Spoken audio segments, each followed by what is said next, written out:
Degree Net Podcast. Third Degree, the Third Degree Net Podcast. Third Degree, the Third Degree Net Podcast. Hi, this is John Leonard, Third Degree's resident lower league expert. Third Degree, the podcast, is brought to you by Soccer 90. Soccer 90 is your source for FC Dallas, U.S. national team, and international club gear. Fresh FC Dallas, FC Barcelona, and Dortmund gear has arrived just this past week. Check out all of the new arrivals on soccer90.com. Remember to use offer code Third Degree at checkout to receive 20% off your order. Some exclusions may apply. Well, hello there, FC Dallas Curious fan. Welcome to another episode, number please, 152 of Third Degree, the podcast. Hi, me, Peter, this, Dan. Hi, Dan. Hi, this Buzz.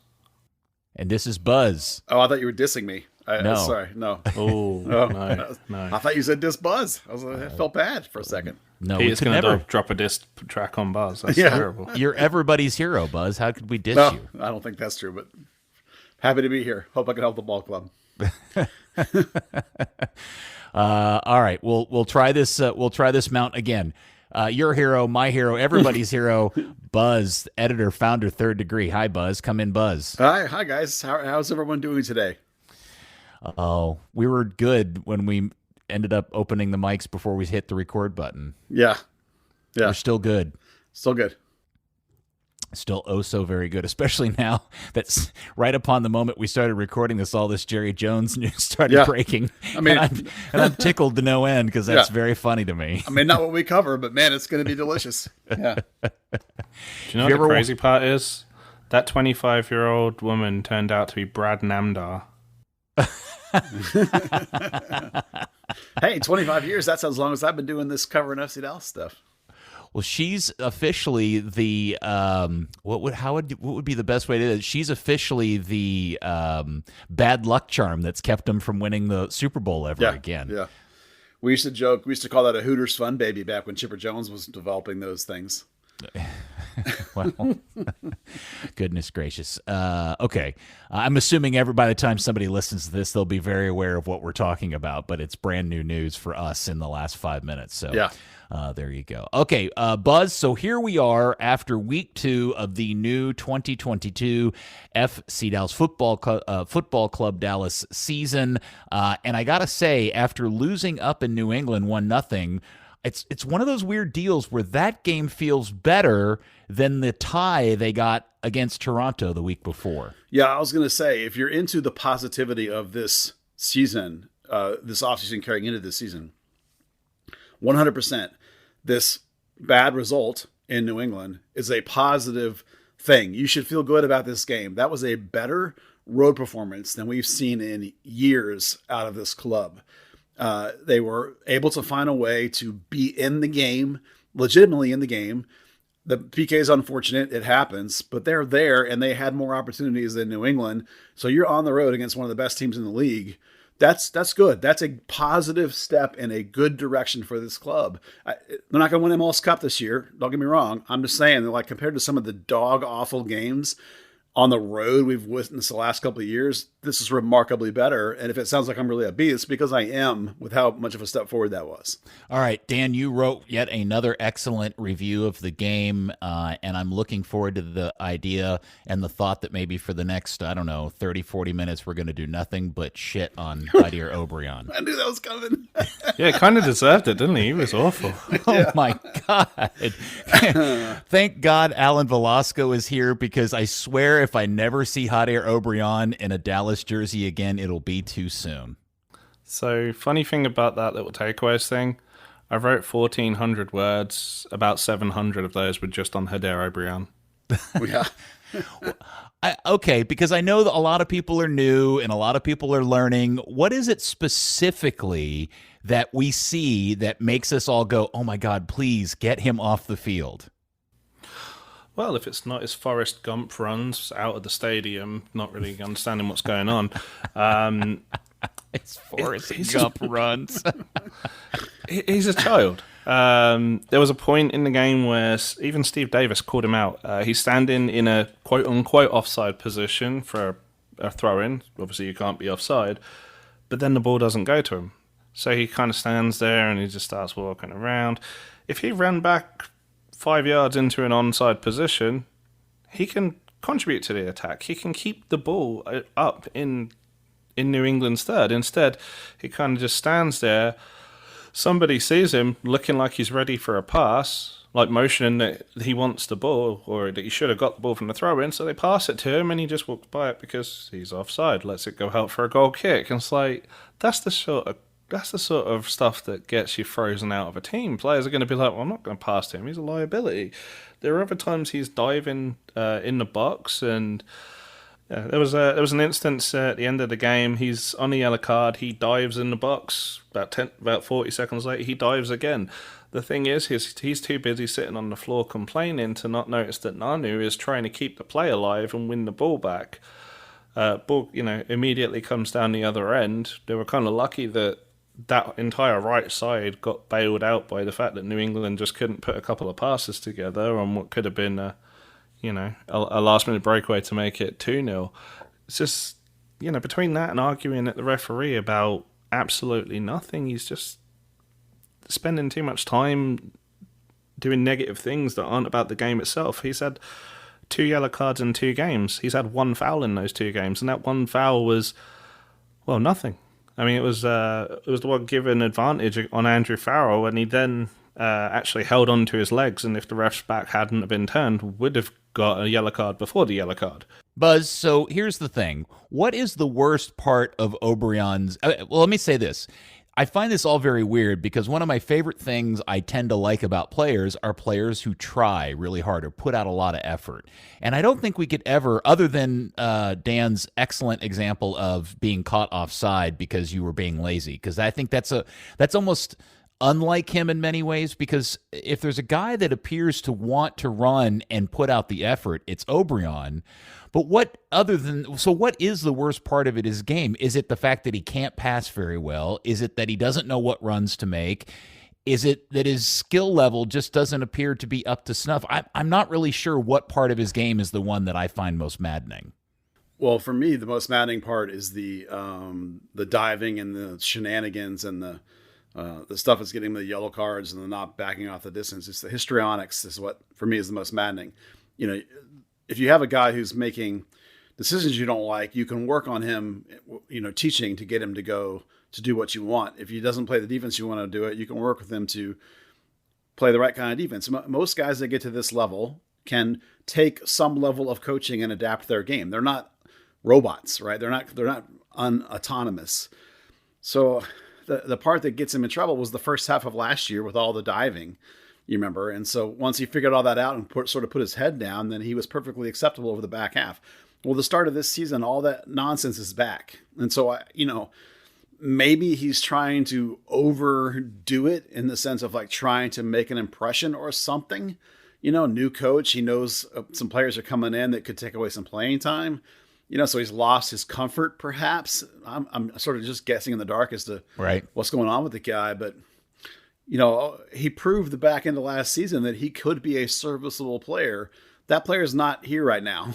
Maybe it's because he's on the wrong side of the field, possibly. So maybe he's mad about that. It's hard to really put your finger on exactly what it is. But it's the mental side that's such an aggravation. And there's actually something I want to talk about with this coach later that is going to come up it's not going to be good for somebody who isn't mentally with it. In terms of the concepts here. Well, I thought Dan made a really good point in his review of the game, talking about what Nico is going to have to prove as a coach. Which, and I'll let you explain it, Dan. But it's like, how do you deal with a player like Obrian? Yeah, we've talked before about how good Oscar Pereira was at at managing his players on like a man management level, not just a tactical level. As I'd mentioned in it, there was a practice I was at one time. They're doing corner drills. Kellen Acosta couldn't clear the first man for a couple of attempts. Papi just strolls over casually. Well, not casually. He calmly scrolls over. Then he just starts screaming obscenities at Kellen. kind of gives him that little like nudge out the way, puts the ball down on the corner arc, takes a pinpoint perfect corner, turns around, hugs him, and then just walks back. Kellen hits every single corner perfectly after that. Like, he knew how to treat every player, whereas Buzz has said it before, players switched off with Lucci. They found him a bit too preachy, a bit too like wants to be a friend or a, that school teacher type relationship, not a professional soccer coach. This is where Nico really has to assert himself as, I'm the coach, you're the player. Yeah, it's a frustrating deal, Buzz, and I guess what it leads me into is something we talked about in the last couple of podcasts and reviewing performances about Jesus, and how much Paul Arriola and whoever's playing on the other side of the field, how their performances are so critical in how we're going to judge Jesus as a player at the end of this season. Yeah, it's unlikely, it seems to me, that Jesus is going to bag 20. This is a season where you're going to need all three frontline guys to be relatively productive. They all have similar profiles in terms of the kind of numbers they put up, both goals and assists. None of them are really high assists or really high goals guys. So if one of those things is off, it's going to make the rest of them kind of off, because then you can sort of move, as a defense, you can more focus on the other two guys that are more dangerous.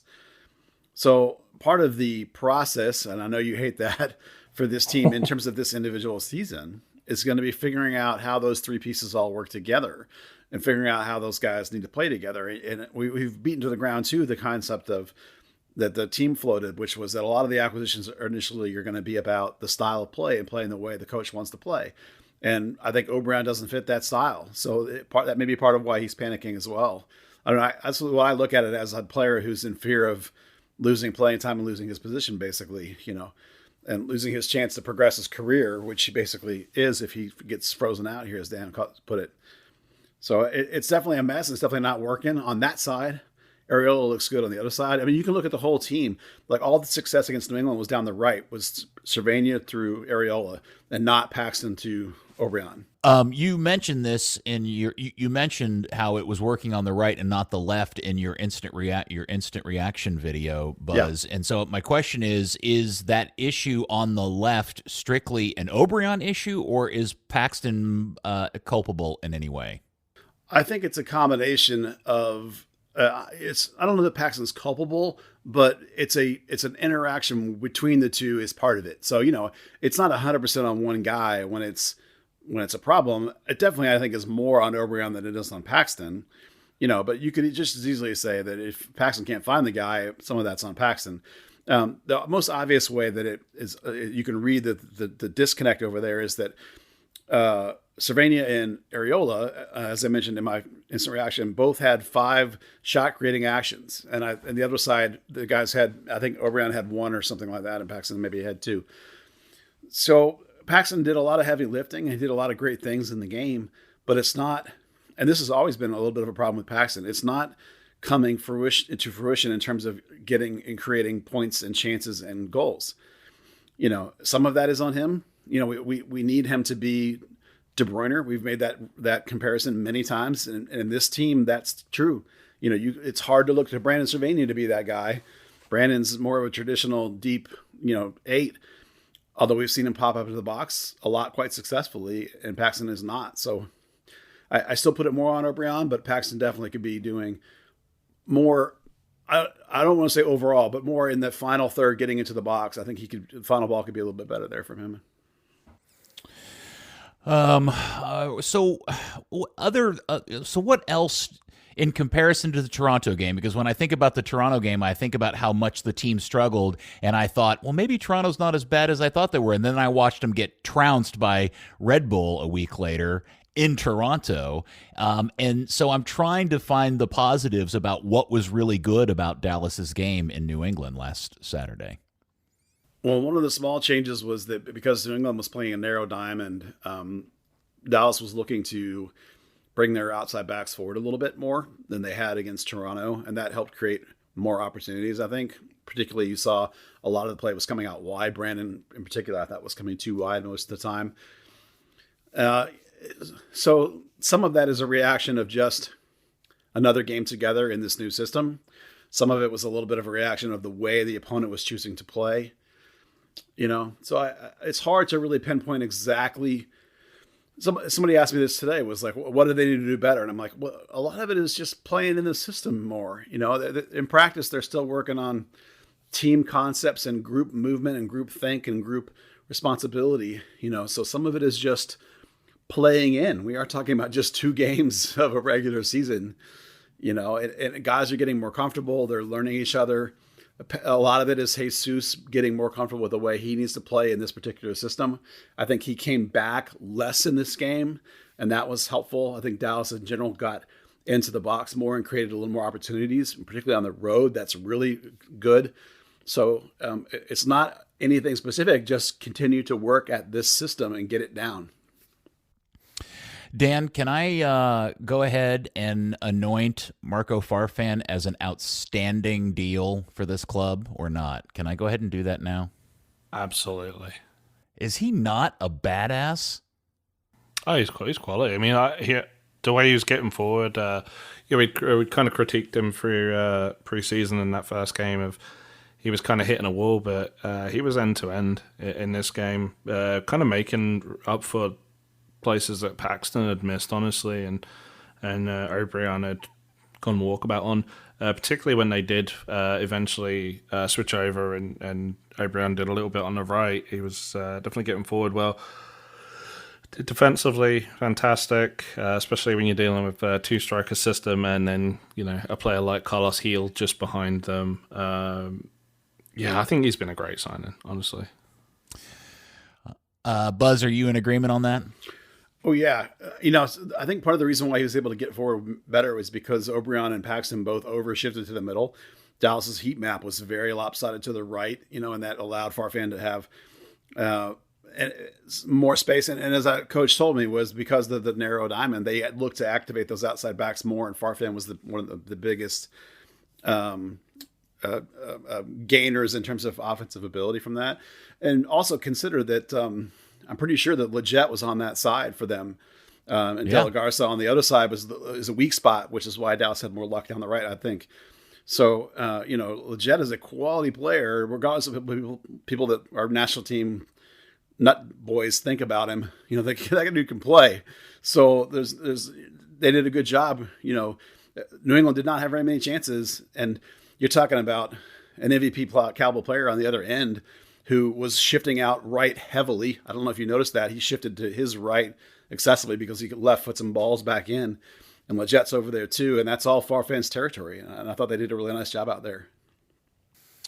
And so in the back, anything that really stood out for you in terms of other than Farfan defensively for the team against New England? Well, this is not quite the back, but I thought Edwin Cerrillo was phenomenal. He was my man of the match. Again, he's marking Carlos Gil, who's one of the best players in this league, MVP.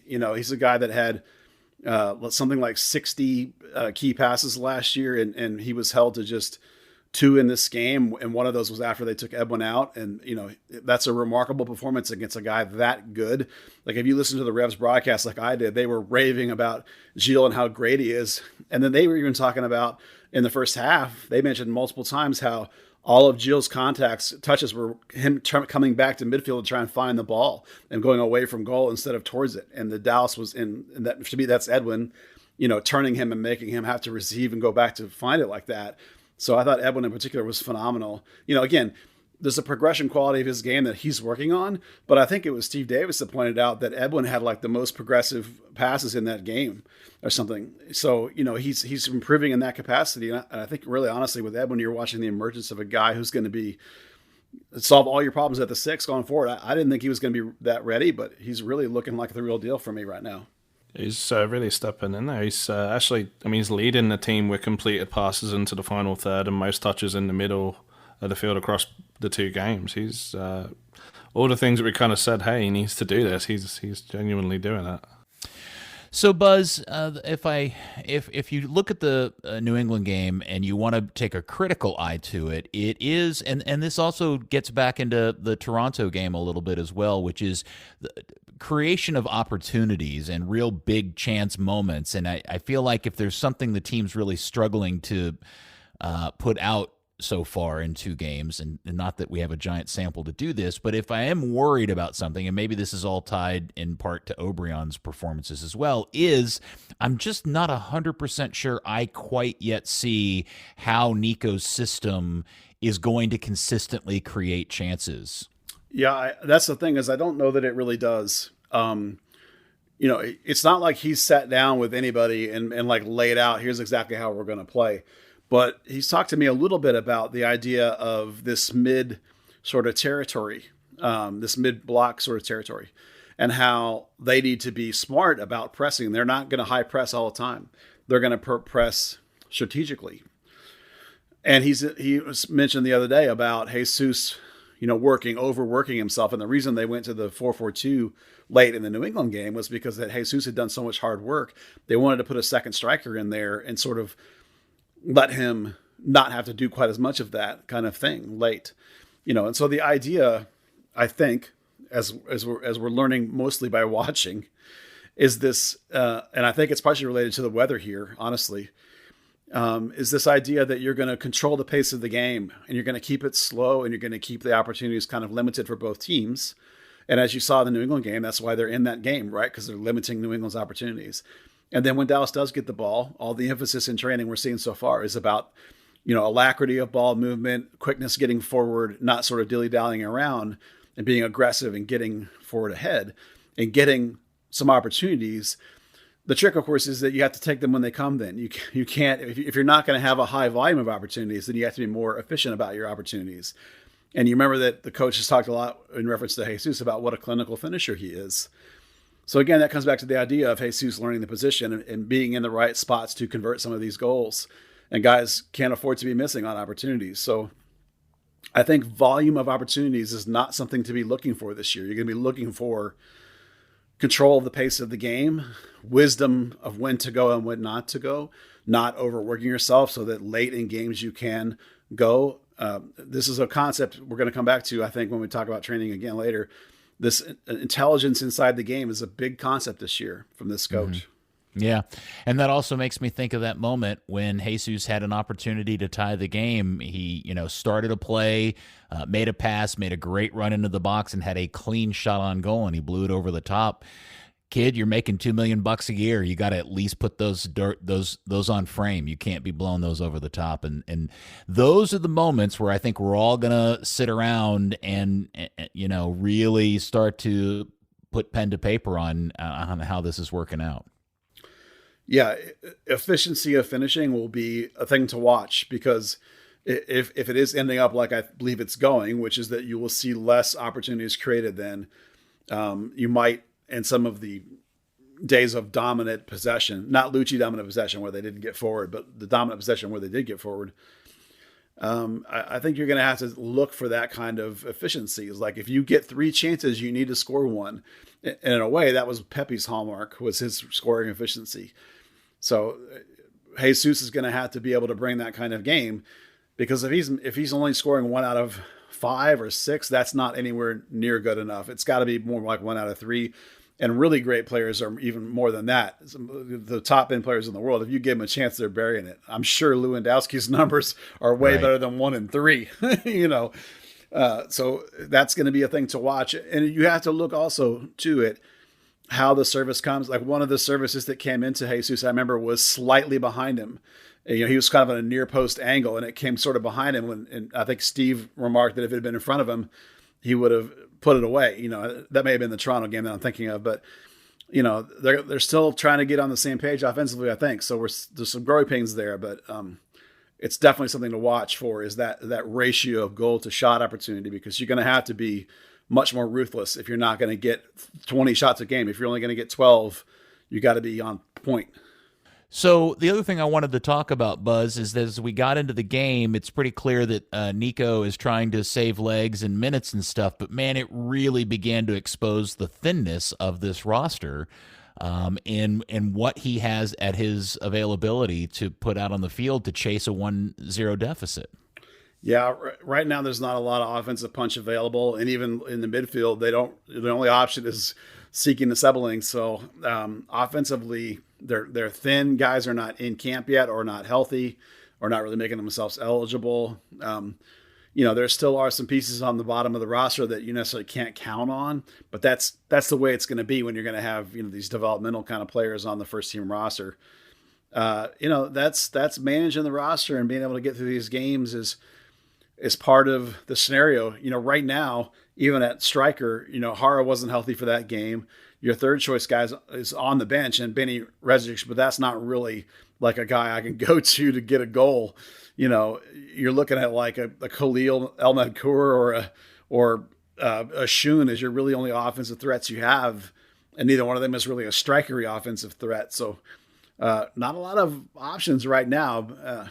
They don't seem to be certainly really panicking about results or anything, though.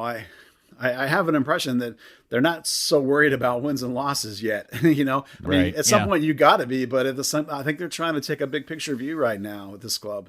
Yeah, and Zebling in particular, I just want to take a moment on, because after the Toronto game, I was a little, perplexed and like, wow, that's really what they got. Although I will say in New England, Kidd showed a little bit of guile, and I was somewhat impressed with what he was at least able to do in the short amount of time he was out on the field. Not that it turned into anything, but he wasn't a disaster. How about that? Yeah, he's got some qualities that are interesting. I mean, MLS did a thing about if you extrapolate his numbers over 90, like the amount of defenders beaten and this other kind of thing are all really exciting, which is true. They really are, but it's a tiny, small sample size. And he's coming into games when they're chasing it and the other team's defending heavily, so some of that's misleading, but there's a ton of qualities there that are really interesting and that you like in terms of a prospect. But the idea that like your best attacking prospect or your backup 8 prospect is a prospect, that there is no veteran kind of guy that you can go to in a lot of these spots. Like with Franco Hara missing, there's no veteran striker to come in.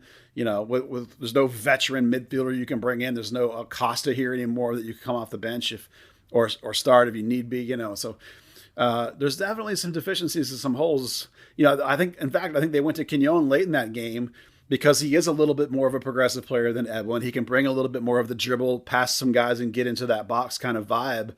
They brought him in trying to chase that game. And when they went to the 4-4-2 to a more traditional two-way mid there, next to Brandon. So, he's doing what he can with what he has. This team's got a little bit of roster deficiency, but I think they're trying to dig out of a roster misfires over the last couple of years, which, it's not as bad as Inter Miami or anything, but they definitely have a couple of things that they probably regret if they would never admit it. Okay, well, anything else about the 1-0 loss in New England we want to talk about? I think it's important to note the increased minutes for Nanu. You can see them pushing him towards being a more game-ready player, bringing him in earlier. The question will be, and when we get to the other end, like, is he close to being ready to come in? Not that I thought Ema was poor by any means, but when you see a guy whose minutes are going up each week, and when you see a guy coming in who's more of a prime of his career kind of player, you don't bring in a guy like that to just sit on the bench. Not likely. You want to see him challenged to actually start, which will be good for Ema too, to have a challenge. So that's something to note, I think.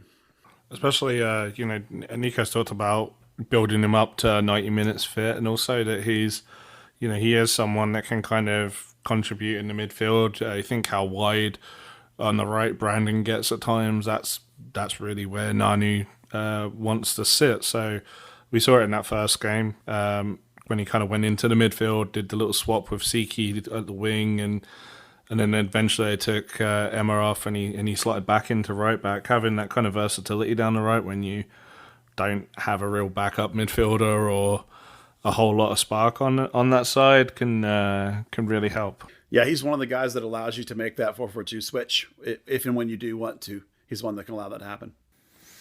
All right. Well, Buzz, we did hear that Wednesday practices have been closed, and there is a hell to pay for that. But you did go out yesterday, Tuesday, to practice, and you did get to talk to the coach. I did. Would you care to share with the group, please, sir? Yeah, one of the things I've noticed, I think, going on is that the reliance on, or the emphasis he puts on soccer intelligence. And a lot of the drills that they do, particularly early in training, are designed to not just be like get the feet going and get the legs going, but also get the brain going. And what they have complicated patterns in them, and then they mid-flow, they just reverse the patterns, which is not as easy as you would think when you've been going around a circle doing these cones and flags and passes and jumping hurdles, and all of a sudden it's like turning that around and go the other way. It gets the brain going. So I asked him a little bit about soccer intelligence, and how important that was. And I think he deflected a little bit, saying, well, it's a big deal in every sport. But he definitely is putting a lot of emphasis on that. We're seeing talk from him about like the formation changes or the patience in midfield and the wisdom of midfield.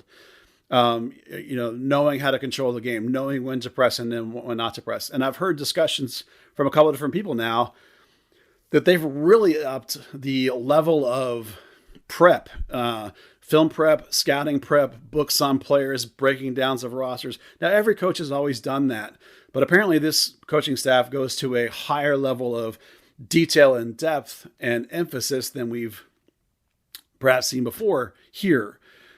Whether that's a good or a bad thing, I don't know. Right now, I think it's a good thing. In mid-August, will I still think it's a good thing when people are burning out and getting sick of it? That's going to be a question. But definitely that emotional. My brain keeps putting that on order. The soccer intelligence is being asked for more here now, and I think that's a really good thing. And then beyond that, a couple of things we talked about were, why he had gone to the 4-4-2 and if he was happy with it. And it's been different now in each game while he's done it. The talk in this one was about getting some help in there next to Jesus. And also just an observation that I wanted to make related to wisdom is to me, it looks notable, and I'm hoping it's not because he's hurting, that Paxton has dialed it back a little bit in training. And I don't know whether he's not going so crazy this year. And so I don't know whether they've actually gotten to him or whether he's already feeling pain. I hope it's not the second one. I hope it's they finally have reached him to dial it back a little bit, because I think that would be a big deal if he would do that. Well, it was funny. Matt Doyle even commented about Paxton today and how maybe he felt like Paxton's performance in the first half was a little bit more tentative, and maybe that he was more like himself in the second half. He also asked the question if it had anything to do with playing on turf. Yeah, that's entirely possible. Paxton's certainly smart enough to know that. Now, in the past, when I've asked Paxton about turf, he says that, they grew up training on it in the academy, so he's fine with it. But, if you're worried about getting pounded and hit, I can definitely see how that would be an issue for you. I didn't particularly think Paxton was that tentative. Him not flying studs up and crashing into people is maybe just him maturing rather than like a level of like, I'm worried about getting hurt. We'll see. Well, time will tell a little bit. I need to see a little bit more. But it definitely seems to me like Paxton is not trying to run through walls anymore in training, which is a really good thing. I did also get to see a couple of new players in town, which was kind of cool. Well, that's where I was leading to, because Dan and I are all antsy-pantsy to hear your official first look, quick review of one Alan Velasco. Oh, I thought you were going to ask me about the center back. Joshua Quinones. No? Okay, Alan Velasco. Yeah. That's borderline dad joke right there. Yeah, Buzz. it is borderline dad joke. Listen, so here's the caveat, is that on Tuesday they did not do a full field game environment. So I didn't see that. But I saw half field and I saw lots of little drills. And what I can tell you is the skill set is legit. It's phenomenal. The guy's passing is on point. He's a wizard on the ball. All that stuff is there. It's all tremendous. It's as advertised in terms of the base skill set. Now, the thing we won't know, of course, is what's it going to look like in a big full field game. But about as impressive as a first viewing as I can recall in terms of like, holy cow, this kid's got some skill. The ball glued to the feet kind of vibe. Super exciting. You can see why somebody paid a lot of money for him, even just in a small environment like this. And he seems to get along with everybody really well already. Lots of guys speak Spanish, of course. So, it's a quick integration, I think. All right, Dan, you haven't been out to practice and seen the kid, have you? No, I haven't been out since the season started. Okay. All right. Well, I just wanted to see if you could throw it. So, Buzz, is it likely we are going to see him on Saturday against Nashville, or do you have any sense about that yet? Well, the coach said in the media interview that some quotes popped out where he said basically that he felt that Velasco had really adapted and was ready to contribute. I'm going to go further. I think he will start. You think he'll start? Yeah, I do. It's a combination of Obrian was crap. It's a combination of it's a home game. Yeah. And some things I witnessed in training. The Jesus Arriola Velasco combo played together in every single drill the entire day. Now, it is Tuesday, so let's not get crazy about this. But if I'm going to flip a coin or if I'm going to make a bet, I'm going to bet that Velasco starts. Partially because when you pay $7 million for a dude, you don't mess around. You play him. So, and he looks fit and ready to go? He looks super fit. You know, when Coach said when he first got here that, you know, it had been since December since he'd played. And so there was a little bit of, you know, game sharpness. Well, that was 2 weeks ago, you know. And this kid is young. He is skilled, and he looks to me like he's ready to go. So that's my one change prediction. I have another one I'm contemplating, but I'm for sure predicting that Velasco is going to start. That's what my gut's telling me. All right, hold on to that. Hold on to the other start prediction here in a second. Why don't you tell us about the center back and any other new players you may have seen before we move to lineups? Yeah, one small thing. Parker's training with North Texas. I assume it's because he's going to play with them a little bit coming up, you know, to sort of get some scrimmage action, since he's not likely to play soon for the first team. The center back. Decent. He basically split time with Bartlett. You know, that's where he is on the roster right now. He played a lot with Martinez and played a little bit with Hedges as combinations in training. You know, they're obviously trying to work him with the two veteran guys to get sort of dialed in on shape and positioning and that kind of stuff.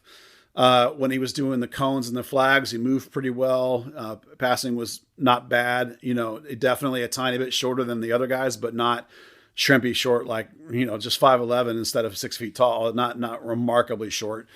So, you know, decent first impression, but you're also talking about a really young kid. So it's not like he's a prime of his, you know, there's some kids that are young like Velasco that are these just crazy, like, wow. But then there's other kids you're like, okay, I see some pieces there. You know, it's early days. He definitely, I think it may have even been his first day or close to his first day, because there was lots of like looking around, like, what are we doing? Where are we going? You know, right, like a little bit of like, I have no idea where I am. You know, oh no, I go in, you know, that kind of, you know.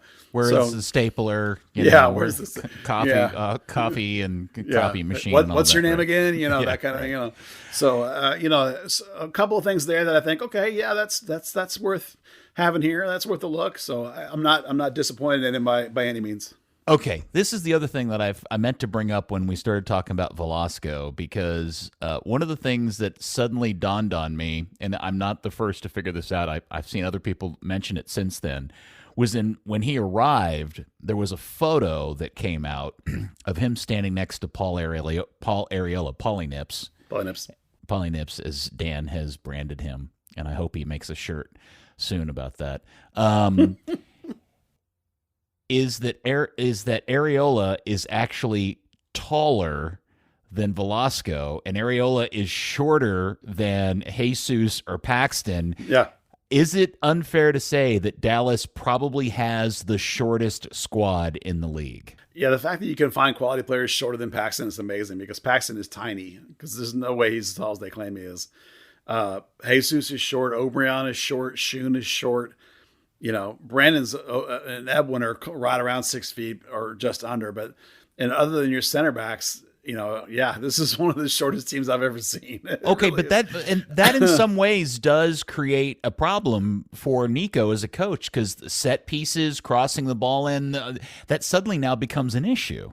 Yeah, when at the Toronto game, I was actually laughing about this with somebody I was talking to about, I can't remember who it was, when I was looking at the Dallas team lined up for the national anthem, and the two center backs were at the front of the line, and then the goalie, and then it was way down here, like at their waist. The other 7 guys were all 5'5", tiny little dudes. It really was remarkable. So, this is not a team that's going to score a lot of set piece goals, I don't think, unless Hedges gets a couple. But yeah, you have to wonder about corner defending with a team this small. You hate to take off quality players just because they're small, but when everybody is small, then you start to worry if you can actually do it. There's a couple of guys that are a little shorter that have good ups that can defend a little bit in that regard, and then you just got to hope your keeper and your center backs can clean up enough stuff, because it definitely was a concern that I noted. We'll see how it plays out. Okay.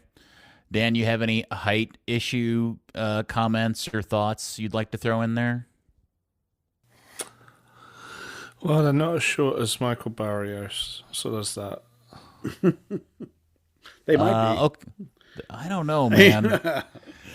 Michael small. Barrios. I mean, Barrios is the smallest guy I ever remember on this team, but I'm not sure Velasco and Arriola are that much taller than he is. Yeah, Ariola's like 5'5", I think. Barrios was 5'2". Pax isn't as short as.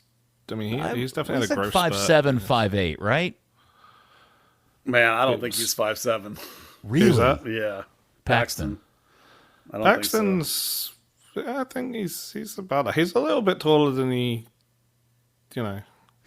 Look, I'm 6'2", and when I'm standing near Paxton, I don't get the sense that he's incredibly short like I used to with Barrios or Diaz or anytime I've even been close to somebody like Arriola or Velasco.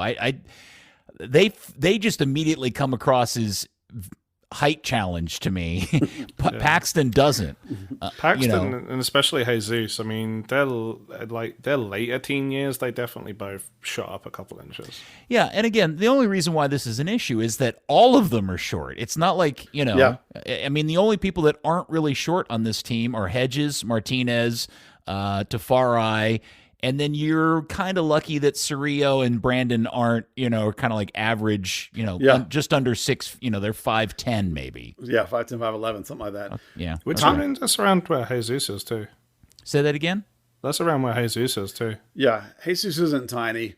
If Thomas were here, he's like 6'1". That would help. But yeah. I mean, it's what you kind of, you're getting into is how many times FC Dallas is crossing the ball in these two games. And granted, there's a lot of low crosses, but anything into the box, you kind of want to have someone with a bit of presence, a bit of strength about them to kind of free up. Yeah, I agree with you, Peter. Like any one individual player, I don't care how tall they are. But when 9 players are 5'5", then you have an issue, and with no height at all. Admittedly, Frank O'Hara has enough height and air quality that like late in the game, he's going to be your in the box trying to get on the head of stuff. But even he's not huge, not like Hedges 6'4" or whatever he is. Yeah. Okay. All right. Well, let's talk about Saturday. The game is Saturday evening. Nashville comes to town after winning in Seattle. By the way, they're on their extended road trip because their stadium is getting its final construction and completion. So they're on an extended road trip. This will be their 3rd straight. They won in Seattle first, kind of surprising there. Then they got a 1-1 draw against Minnesota last week. Buzz, what are we looking at in terms of your other surprise starting for the lineup on Saturday? Yeah, well, you guys know historically that Nashville's given Dallas a lot of problems, and I think that this new, more patient sort of system will actually benefit to that. The other change I think that is possible is the one that we were talking about actually earlier is Nanu. He definitely has a little bit of a presence about him in training. He's not as tight and clinical on the ball as I would quite like, but you can, as I said, you can see them elevating the minutes with him. And there's a question at a point in which you'll think, okay, he's ready to give me 45 or maybe 50, but do you make a swap at halftime, or you just start with him and let him go like 55, 60, 65 and see where it is, and then switch to Ema? So it just, or whoever you're going to bring in to switch things up. So it just becomes a question of how much do you really want to get him in? Is he ready to give you more than a half of soccer? And I think there's a point at which they will want to start him just to sort of see what they have and how it goes in the system. To bring over a player like that and then just never start him doesn't make any sense to me. Like, unless you just think he's absolutely garbage, and I don't think that. So I think maybe not in this game, but you might see him come in as early as halftime or even get that 60-minute run because he's close to being able to go that long, I think. He is relatively fit now. It's not, he's been here, almost a month now. So it's like, there's plenty there for me. I think that he's getting close to that start. Don't think it's going to be this one, but I think it could be soon. Okay. I'm assuming that your middle three are still going to be Paxton, Brandon, and Cerrillo, correct? I think so. There were some weird combos in training. Again, it's just Tuesday, so I'm not reading much into it. The one interesting item and related to the midfield is that Khalil El-Medkour worked a lot centrally on Tuesday, filling in as the other sort of person in the, because you need two sets of three to play any kind of half field or larger drill. So Khalil works a lot as that 8 position in the same left side as Paxton. So I did ask Coach about it specifically, and he talked about Khalil being comfortable in there, comfortable on the ball. He does give you a little more height, if you were worried about having a little bit of that in there at some point in the game. Now, certainly he wouldn't start in front of Paxton unless Paxton is actually feeling a little something or something, then maybe you might see him. Because I would start him over Tsiki at this point if you needed him. I don't think there's going to be a change. I think Edwin, Brandon, and short of Paxton being banged up and not telling anybody, I think it's got to be Edwin, Brandon, and Paxton still. Because the whole point is to play those 3 guys in, right? Yes, you can't play them 34 games. You got to find somebody that can start in there for them. I don't know that it would be game 3. You would do that. Not against Nashville. Right. Yeah. Okay. So everything else is pretty much status quo, you think? I can't imagine any changes. Paz hasn't done anything to deserve a benching. Martinez has been I think he's been fine. really good. Yeah. It's not, I wouldn't say Martinez has been great, but he's not been smoked. The Hedges-Martinez combo, the thing that would worry me would be like balls over the top. But their mid block is just low enough that I don't think that's really a worry. Now Nashville's got a really speedy striker. His name's leaking out of the bottom of my head. I can't think of it. He's really good, so maybe there's a little bit of worry there. And like, you might try and bring on Tafari to counter that pace. But the reason I think it's Martinez comes back to the idea, which I've been pounding on all podcasts, which is the soccer intelligence idea. Martinez has played at a really high level for a long time, not Barcelona, but still Spain, high level Spanish play, knows this kind of system. And I think the coach is leaning hard into that game reading and intelligence early with him and Hedges. So I don't think that will change, and so far he's been fine, right? I mean, not bad, right? Not great, but I mean, that's like, that was one of the things that triggered me to ask about the soccer intelligence thing of the coach was like, he's leaning hard into players that have that, like Safari's not getting a sniff, Yeah, I get it. I don't know, man. Martinez makes me extremely nervous. He feels like a guy that's going to get turned and screwed into the ground at any moment. Dan, how do you feel about him? My main concern with Martinez is he's kind of filling that role as the aggressive centre back, kind of pushing forward into the almost that 6 space. Which you've got Randall Leao, you've got Haney Mukhtar, you've got CJ Sapong. All pretty quick guys who can get in behind that space and force Hedges over into a position that he's not entirely comfortable with, or just occupy the space between, or pull Farfan over from the left and leave him open there.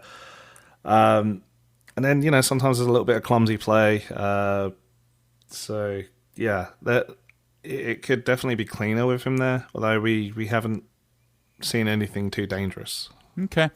Buzz, if in fact Velasco starts or even ends up playing in the game, what do you think fans should expect to see out of him? And does his introduction into the team change anything about how Nico's system works or doesn't work?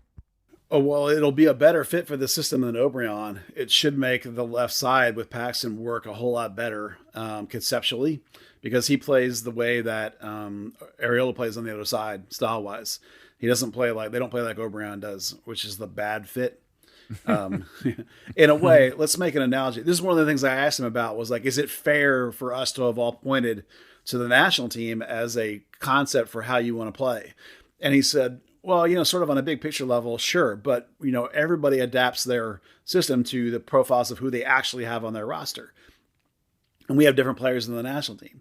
But for the case of this analogy, for the sake of this analogy, think of the way when Weah plays on the wing for the national team, he's very different than Pulisic or Gio Reyna or Aronson, right? There's a very different style there.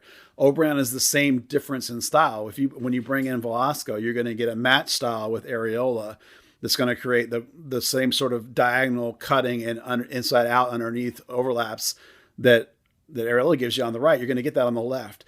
Whereas O'Brien's giving you this vertical, try and sort of get in the way that Weah does. Now, I don't think O'Brien's anywhere near the player Weah is, and I'm not criticizing Weah. I'm just saying you can see the different kind of style mismatch there with him. No, I think that's a great analogy. So, Ariel, if Velasco does indeed start, which, as I said, I think he will, it's going to make the system work better on the offensive end, particularly in the final third. When Jesus checks out of those gaps, you're going to have players that are going to hit that gap from both sides now. And I think it'll also work better when he's coming back working with Paxton, because Velasco's more of an on-ball combination kind of player, like you get with Brandon and Ariel on the other side. You're going to have it with Paxton and Velasco. So I think it should make the system work better. Now, the question will be, like, how integrated is he team conceptually with these guys? Is he on the same page?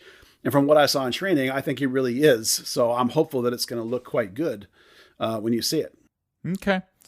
So that is Saturday night. Man, I'm hoping the media credential stuff works out so that I can go to the game, because I would like to see this thing in person. So I'm trying to hammer that out.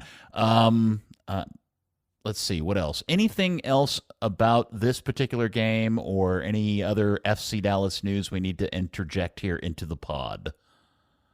I have a tiny piece of North Texas news, but not. We're not at the North Texas Soccer Club portion of I'm trying to think. I'm delaying while I think about what else I want to tell you. You're vamping. We call it vamping. Yes. Vamping? Okay, sorry.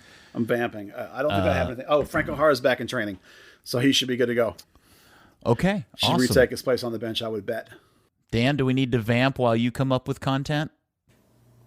No. When you said vamp, I was like, is that the same as vajazzle? No. I mean, this is what we rely on you for, Peter, to keep us in order. Oh, my goodness. I never imagined in my wildest dreams that Dan would bring up genital jewelry for the podcast. Okay, all right. That was not in the rundown on Crayon. It was not written in crayon. No, Dan just came up with that on his own. So wait, that wasn't crayon? No. Direct all emails to Dan Crooke at gmail.com. Okay, let's see. All right, so now is officially, Buzz, the North Texas Soccer Club portion of the podcast. Right, so the story came out this week. There's a revisit of a story that hit a couple of months ago, which is that Bayern Munich has signed, apparently, a guy from Colombia that was part of their Search Around the World reality show. And they're going to immediately turn around and loan him to FC Dallas, is what all the reports said. But, of course, they're out of international spots. What they really meant was North Texas Soccer Club. So he's 19 years old. He's going to come and play for North Texas, apparently. Not confirmed by anybody here domestically yet. But it's the second time it's come up, and a bunch of German Sport Bild and all this kind of stuff picked it up. So I'm sure it's legit. The second thing is this. I mentioned earlier, Parker and Blaine Ferrer are both with North Texas right now to get lots of training minutes and play. And the last thing is that they have to be in roster compliance on March 18th. So they have 9 days left before roster compliance day for them to start their season. Okay. I was going to ask you, is there any movement on a center midfielder for the FC Dallas portion of the team? No. I forgot to ask that question earlier. No. Well, listen, I've said that Blaine Ferry is going to be part of the mix. And Coach flat out told me that Blaine was going to be with them when he's not, when he's not in 18, he'd go to North Texas. Well, people have said, why isn't he signed? Well, he is signed. He's under contract in North Texas. Whenever you actually need him on the FC Dallas roster, you just loan him up like they did with Kaiser Gomez last year. So it's not a complicated process. I had hoped they would go ahead and do it and then loan him back to North Texas, but I guess apparently they're waiting until they actually need it to happen. So that's where Blaine is on that. The kid's had a phenomenal spring. I actually would like to see him on the bench and get some minutes, but I'm not in charge. So, but no rumors, no noise. Nothing. Dan, you haven't heard anything about them stringing along a center midfielder from Ecuador or anything like that.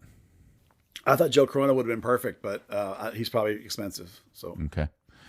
Okay, so the other news this week was out of the blue, and other related area soccer news. We're getting another, or the return of, an indoor soccer team. yeah, the Mesquite Outlaws are back for the next. They're in the middle of their season, Major Arena Soccer League, MASL.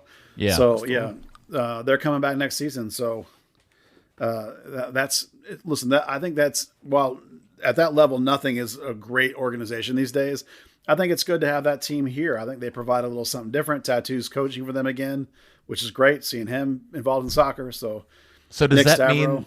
Does that mean all the success the Sidekicks are having this year because they got all their players back from that they lost to the Outlaws the previous season? Now we're going to lose them all again because they're all going to go back to Tattoo next year and play in Mesquite? Yeah, because there's a couple of guys that have basically not been playing, sort of waiting for Tattoo to come back. And Lovegrove and I think Daniel Jones are both with the Kicks, and I bet they'll go back to Mesquite. You know, those guys like playing for Tattoo. You know, I mean, I hear good things about the Dallas Sidekicks coach. I don't have any qualms about him. The problem guy is gone from that organization, but that's not the same as playing for Tattoo. You know, I think a lot of those guys, half the team probably will go back to playing for them. All right, the problem guy isn't gone. He's still the owner. He's just not coaching the team anymore. Oh, yeah. I thought he sold out the ownership too. I don't think so. No, I think he's still involved in the ownership group. Don't listen to me then. But. Okay, and then don't forget that Denton and DKSC play on the 22nd in the first round of the U.S. Open Cup up in Denton, and that tickets are available. Isn't that on the 22nd? That sounds right in my head, so I'll say yes. Yeah. Always go through the Third Degree Twitter account because I know Buzz always retweets that stuff from Denton. Yeah, I just tweeted a thing about tickets for them today for that game. So you look at my timeline, you'll see it. Okay. All right. So our overall temperature on all things FC Dallas is running mediocre, hot, cold. How are you feeling? Yeah. Tepid. Oh, yeah. Dan is tepid. Okay, that's very English thing to say. So he's kind of lukewarm cup of tea. Yeah. Buzz, are you a hot cup of coffee? What are you? No. I'm lukewarm. Also, I am better than I was a couple of weeks ago. I really think that honestly, the showing on the road I thought said a lot about the mentality right now. Like apparently, Coach told me that Hedges even said something to Coach about that's the best road mentality we've had in years. So I think that was for sure visible. And to me, that says a lot about where they are as a group right now. And that's really, really positive. And it means that you have a chance to get a few road points, which is the difference between making the playoffs and not making the playoffs probably, because you should always be able to perform fairly well at home. Okay. All right. Anything else we need to cover in this particular episode of Third Degree, the podcast? No, I don't think so. You know, if you like what we do, sign up for the Patreon. Yeah. Hop on the Discord. Kick me in the nuts over things that I have nothing to do with. Stop it. Dan, you got anything you want to talk about? Nah, but Pappy Check makes some good music, doesn't he? Yeah. Yeah. All right. Thank you, Pappy Check, for the good music. Dan, thank you for your participation. You get a gold star for your forehead and your effort. Thank you for keeping us in order. I now live with a gold star on my forehead. Awesome. Buzz, thanks for talking to the coach this week. That's always great insight. I look for hopefully, are you going to be there Saturday? No, I will not be, but I will say that the conversations with the coach are getting better. He is opening up a little bit more. So it's baby steps, but I'm feeling like we're developing a little bit of a dialogue. So, he now definitely knows who I am at least and is willing to talk about concepts with me that are, a little more brainier sort of soccer concepts. So feeling good about that. All right, good. And I know I was trying to dismount, but it just dawned on me. We haven't gotten an update. Have you actually met Ka yet? No. They haven't figured out how to get you and him in the same place at the same time. Yeah, but I'll tell you what, though, everybody without around physical contact. Yeah.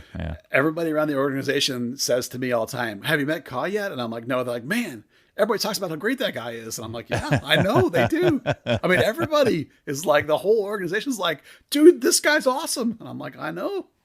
I know somebody maybe the club tweeted a photo of him clearly just giving somebody an earful of good soccer education in a very mentory kind of way. And the photo made you like, oh, that guy's awesome. Yeah. Like you have no idea what he's saying. He could be telling him whatever. The photo just made you just reeked of goodness. It was awesome. So I can't wait. I hope to get to meet him soon. Yeah, that picture reminded me of Oscar with like he was holding the kid's head in his hands, kind of.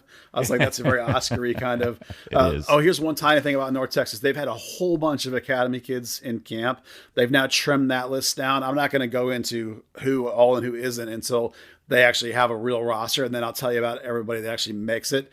But I do have a list on my side of everyone that's been in camp, but I'm not going to break it all down until something's more official. But they are starting to trim down to get to that final roster. And there's the kids from the academy that do make it in there this is how FC Dallas works, right? You bring guys up to a level they're not comfortable and see how they react. And the guys that are going to stick are the ones that are going to react properly, and that's going to be good signs for them. Now, there's nothing wrong if you're 15, 16 years old and you're not ready for 22, 23-year-old adults yet. It's fine if you're not. You could still be a legitimate pro, but the ones that really are, that's super exciting. So whoever actually makes it gets a little mark next to their name, of course, in my little notebook, because that's really impressive. Hi, this is John Leonard again. Third Degree the podcast has been brought to you by Soccer 90. New soccer gear has been landing daily, including fresh Adidas FC Dallas tees. Check out all of the new arrivals on soccer90.com. Use code Third Degree at checkout to receive 20% off your order. Some exclusions may apply. Okay. All right, let me resume with the dismount. Buzz, thank you for all of that information and goodness and all your hard work, sir. Oh, you're welcome. Thanks for hosting for us. As always, I love to do it. And thank you, FC Dallas Curious fan. Hopefully we'll speak to you next week on a victory episode of Third Degree, the podcast. Peter's the hopeful one. This is weird. Third Degree, the Third Degree Net Podcast. Third Degree, the Third Degree Net Podcast. Third Degree, the Third Degree Net Podcast. Third Degree, the Third Degree Net Podcast.